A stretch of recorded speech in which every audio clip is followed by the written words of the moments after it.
করল। অন্ন বস্ত্রহীন ধৃষ্টবুদ্ধি ক্ষুধা তৃষ্ণায় অত্যন্ত কাতর হয়ে পড়ল। অবশেষে নিজের গ্রামে সে চুরি করতে শুরু করলো। একদিন রাজপ্রহরী তাকে ধরে বন্দি করলো, কিন্তু পিতার সম্মানার্থে তাকে মুক্ত করে দিল।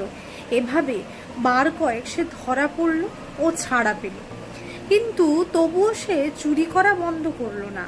তখন রাজা তাকে কারাগারে বদ্ধ করে রাখলেন। বিচারে সে কষাঘাত দণ্ডভোগ করল। কারাভোগের পর অনন্য উপায়ে ধৃষ্টবুদ্ধি বনে প্রবেশ করল। সেখানে সে পশু পাখি বধ করে তাদের মাংস ভক্ষণ করে অতি দুঃখে পাপময় জীবন যাপন করতে লাগলো।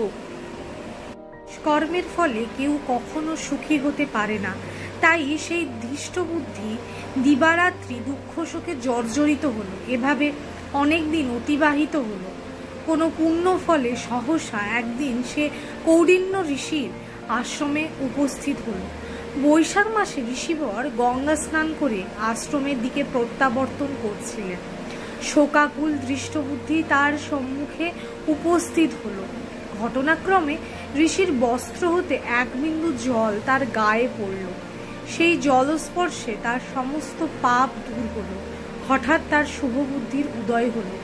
ঋষির সামনে সেই কৃতাঞ্জলি পুঁতে প্রার্থনা করতে লাগলো, হে ঋষি শ্রেষ্ঠ, যে পুণ্য প্রভাবে আমি এই ভীষণ দুঃখ যন্ত্রণা থেকে মুক্তি লাভ করতে পারি তা কৃপা করে আমাকে বলুন। ঋষিবর বললেন, বৈশাখ মাসের শুক্লপক্ষে মোহিনী নামে যে পরিত্যাগ প্রসিদ্ধ একাদশী আছে, তুমি সেই ব্রত পালন করো। এই ব্রতের ফলে মানুষের বহু জন্মার্জিত পর্বত পরিমাণ পাপরাশিও ক্ষয় হয়ে থাকে। মহামুনি বশিষ্ঠ বললেন, কৌণ্ডিন্য ঋষির উপদেশ শ্রবণ করে প্রসন্ন চিত্তে ধৃষ্টবুদ্ধি সেই ব্রত পালন করল। হে মহারাজ রামচন্দ্র, এই ব্রত পালনে সে নিষ্পাপ হলো, দিব্য দেহ লাভ করল। অবশেষে গরুড়ে আরোহণ করে সকল প্রকার উপদ্রবহীন বৈকুণ্ঠ ধামে গমন করল।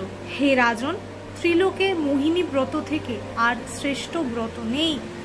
যজ্ঞ, তীর্থস্থান, দান ইত্যাদি কোনো পুণ্য কর্মই এই ব্রতের সমান নয়। এই ব্রত কথার শ্রবণ কীর্তনে সহস্র গোদানের ফল লাভ হয়।